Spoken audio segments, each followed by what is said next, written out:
এখন বাজে রাতে ৯টার মতো আর আমিও রেডি হয়ে গেছি আমার প্রিয় ছাত্রীর জন্মদিনে যাওয়ার জন্য। সুন্দর করে রেডি হয়েছি, আমার ভীষণ প্রিয় এই জামাটা আমি কিছুদিন আগেই নিয়েছি। তো এখন একাই যাচ্ছি, বাবা কিছুক্ষণ পর আসবে, মায়েরও নিমন্ত্রণ ছিল কিন্তু মা যেতে পারবে না, মায়ের একটা অ্যাক্সিডেন্ট হয়েছে ওই জন্য।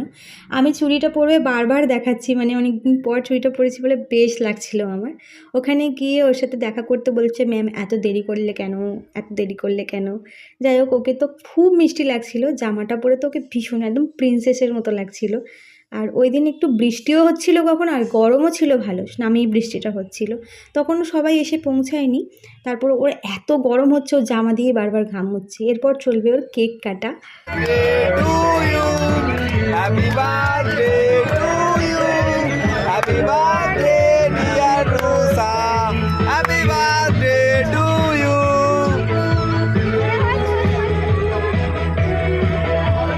ডান্সার ভাই।